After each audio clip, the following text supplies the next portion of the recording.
I'm sorry, you exceeded your time, ji. Thank you very much.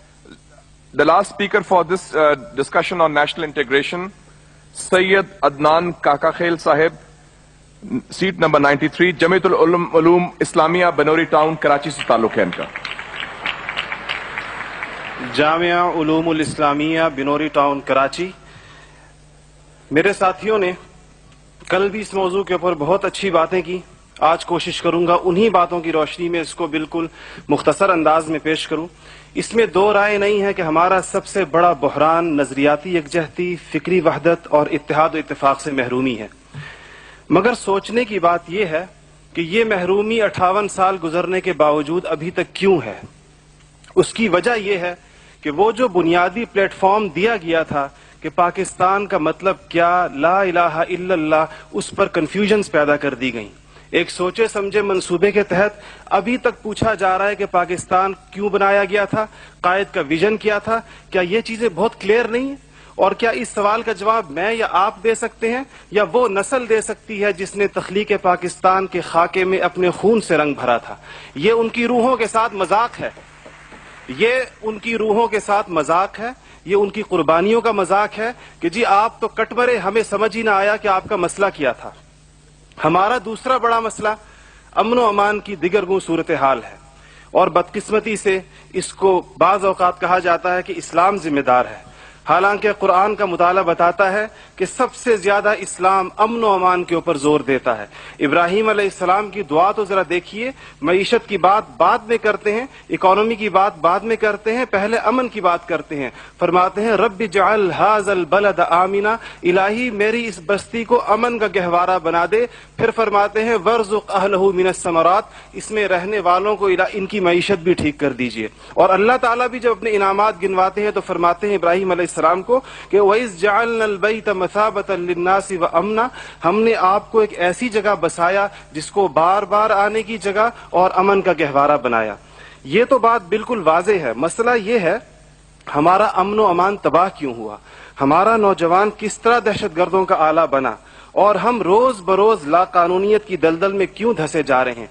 जनाब सदर, note करने की बात है कि यह सबक उसको किसी मजहब ने नहीं सिखाया, यह सबक उसको किसी दीन ने नहीं बताया. ये तबकाती तफरीक, इस्तेहसाली निज़ाम, टैलेंट की बेकदरी, तालीमी ढांचे का खोखलापन, बे इंतहा करप्शन और इख्तियारात के नाजायज इस्तेमाल वो खौफनाक मसाइल हैं जो नौजवान को इस तरफ लेकर गए हैं.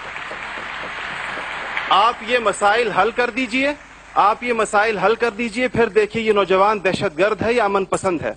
हमारा तीसरा सबसे बड़ा मसला जो इस वक्त बहुत अहमियत का हामिल है, जमहूरी रिवायात का फुकदान है. हम अभी तक हकीकी जमहूरी कल्चर और अवामी मैंडेट के एहतराम के माहौल को पैदा करने में नाकाम रहे हैं. टूटती बनती असम्बलियों, इंतखाबी धांधलियों और जनाब सदर अहम कौमी मसाइल में पार्लियामेंट को बाईपास करने की रिवायात ने अवाम का एतमाद मौजूदा पॉलिटिकल सिस्टम से उठा दिया है. इसके लिए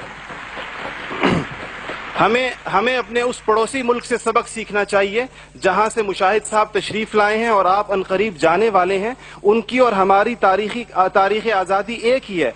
उनको और हमको हमें और उनको एक जितना वक्त मिला है, मगर उन्होंने अपने यहाँ जमहूरी अक़दार को इतना मजबूत कर दिया है कि हुकूमत कितनी नाकाम साबित क्यों ना हो जाए, कोई भी उस्ताद टूट पड़े, ये नहीं हो सकता कि फौज बैरकों से निकले इक़्तिदार में आकर बैठ जाए. इसी तरह जनाब सदर, मैं ये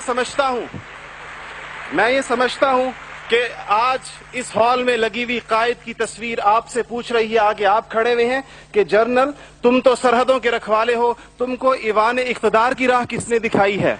और जनाब वाली, जनाब आला, हमारा तीसरा सबसे बड़ा मसला एलीट क्लास इकोनॉमी है.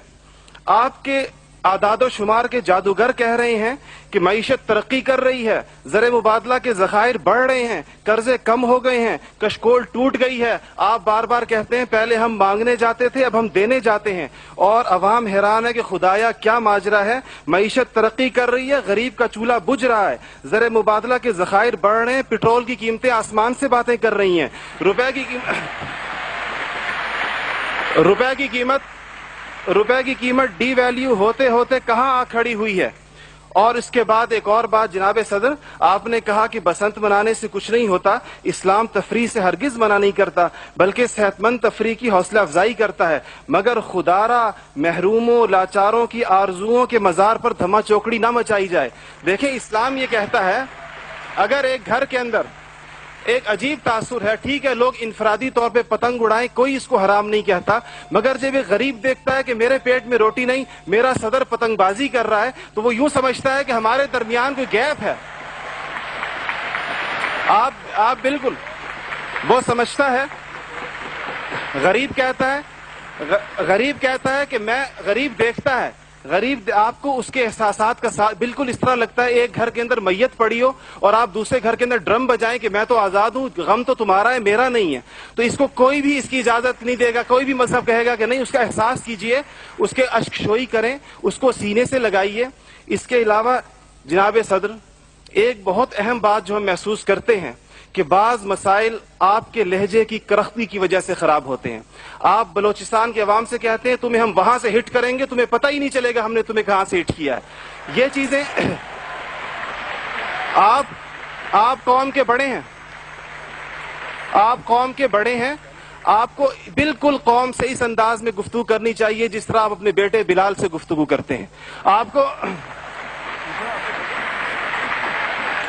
اس کے جناب صدر آپ کا لہجہ جو ہے, وردی کی بات میری بہن نے کی, وردی کی بات تو آپ نے خود 14 کروڑ عوام سے کہا تھا میں 31 دسمبر کو اتار دوں گا, پھر قوم کے وسیع تر مفاد میں آپ وعدے سے مکر گئے.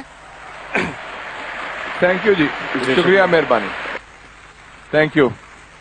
آپ کا ٹائم ہو گیا ہوگا جی.